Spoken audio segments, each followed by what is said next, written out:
Monday edition of The Absolute Truth, where we start out with a little news on Lindsey Graham. It would appear that Senator Lindsey Graham of South Carolina prefers spending all his time hanging out with dictators, such as Ukraine's Vladimir Zelensky, rather than with his own wonderful constituents in the great state of South Carolina. Almost like he takes his voters for granted, if you will. And one can see why the South Carolina senator would enjoy his time in Kiev, despite it being a war zone. After all, the senator spent $411,634 of the taxpayers' money on his few-day excursion and photo op in Kiev a week ago. All this while his own constituents are struggling to put food on the table. In fact, our friend and frequent guest has been telling us, and many other people, that as many people as he can, that Lindsey Graham needs to be investigated for bribery. Here's Larry Johnson. Let me say something about Senator Graham.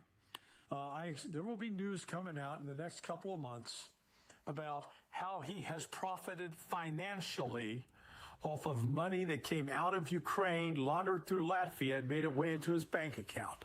And we're talking significant amounts of money. Department of Justice is looking at it.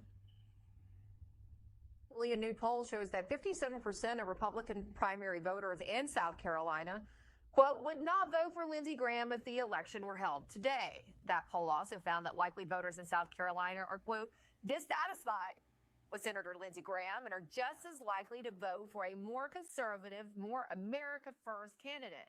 And that's just when many in South Carolina feared they were left in the clutches of Lindsey Graham, an America First candidate named Mark Lynch has stepped up. In fact, when put up against Mark Lynch, a businessman who announced his campaign for Graham's seat earlier this year, Graham still failed to garner majority support, as 43% said they would support him compared to 29% for Lynch. However, nearly a quarter, 23%, remain unsure, more than enough to swing the race. And we're now joined by that candidate hoping to unseat Mark Lynch. Looking to unseat Senator Lindsey Graham, and his name is Mark Lynch.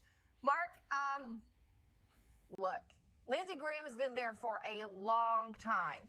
He's about as swampy a senator as you can find. And it seems like South Carolinians kind of know that.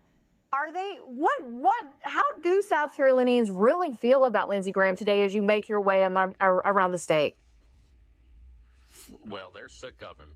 He's been in office for 30 years, and he's a swamp creature. He's a flip-flopper. He's stabbing us in the back. And everybody's tired of it. It's time for him to go. And everybody's agreed that enough is enough of Lindsey Graham. I mean, I can't imagine being a South Carolinian. It's hard enough just as an American citizen, right?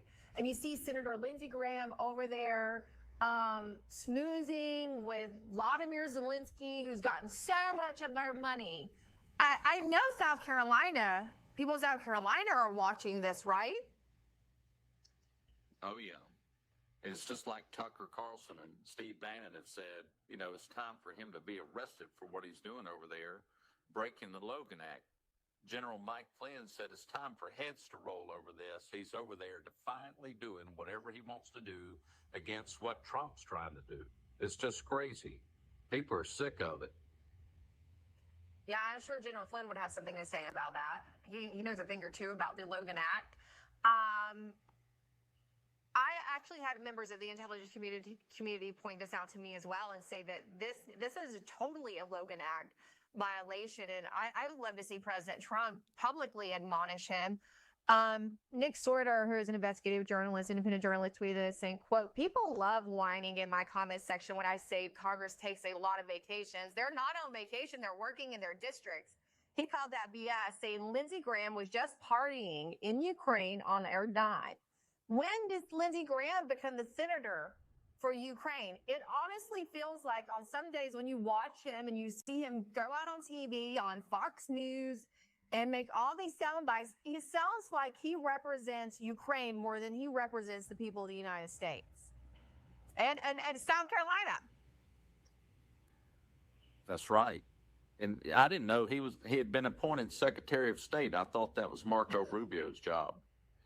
It's just incredible what's going on over there. I wonder. We've all heard that is Lindsey trying to cover up and get documents shredded and cover his tracks because he knows he's going to be investigated.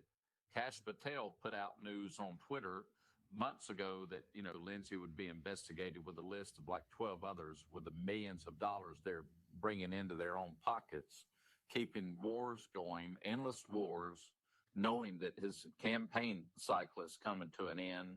And it's just, he's either shredding documents, burning the trails that he needs to hide, that he's left over there from his past evil work that he's done, or he's shoring up more money again, more money, keeping wars going.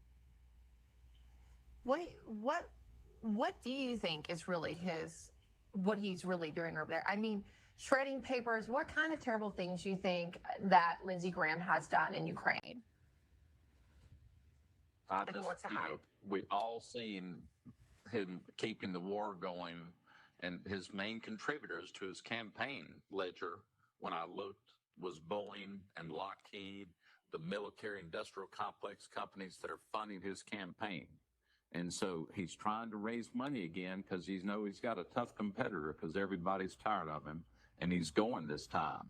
I don't think you can sell a good product. A bad product, no matter how much campaign funds that he raises. So I think his time's up. The people of South Carolina have spoken. They're ready for a new, true conservative leader that has integrity, courage, and honor with a backbone that'll do what he says. And that's why I'm running to take him out. We're all tired of it. I mean, if you did, you wouldn't be just doing a service to the people of South Carolina. You'd be doing a great service to everyone in America. There are so many of us that wants to see his time be up in the Senate. What issues are most important to South Carolinians, though? What would they like their senator to actually be focused on rather than running up to Ukraine and trying to make Ukraine great again? What would they really love to see happen? Well, everybody's hurting financially with the inflation that's going on, and when we're creating trips with $400,000 a night for a hotel room and paying for that with our taxpayers' money, that's what's increasing inflation. Acts like that are just totally against the Constitution, totally against all rules of Congress. The spending that's been going on has just got to stop. So they want to be able to make ends meet again and pay their rent and get gasoline and eggs at a cheaper price. The other thing that everybody's tired of is the borders. I know Trump's doing a good job with that, but Lindsey Graham's never voted to close the border. His nickname is Gramnesty. He wanted to grant amnesty to all the illegal aliens, and we're watching that on the news last night. In Los Angeles. They're waving Palestinian flags. People that are enemies of this nation have come across our borders to their job locations to start a war internally in this country. And I'm so glad Tom Homan's back and dealing with the deportations. But, Lindsey's never been for that. He's never voted to close the borders. And that's another big thing that South Carolinians in our polls have talked about. You're absolutely right, Mark. And I can tell you in the first Trump term, during the summer before the 2020 election, you want to know what Lindsey Graham was busy doing? He was busy lobbying the White House for a amnesty bill. So amnesty is absolutely an appropriate name for him. They try to downplay that, but he was busy trying to work with some people in the White House, he and John Cornyn, to get an amnesty bill shoved through Congress before the 2020 election even, and he's continued those efforts ever since then. The people of South Carolina deserve better, so do the people of America. If you want to learn more about Mark's campaign, you can go to lynchforsenate.com, lynchforsenate.com. I absolutely love the state of South Carolina. We considered moving there when I left D.C. We stayed in Virginia, but it is a state that I would be happy to call my home, and so I wanted to have good representation. Thank you so much for joining us, Mark. We'll follow your campaign. We'll talk to you again soon. Thank you, Emerald. Thank you so much. I even question, everybody knows this, I question how popular Lindsey Graham has been for a long time. in South Carolina. I think there's probably a lot of investigating that should go on down there. Election fraud has consequences, is all I'll say. And we have more on that with some breaking news on the election fraud front after these commercials.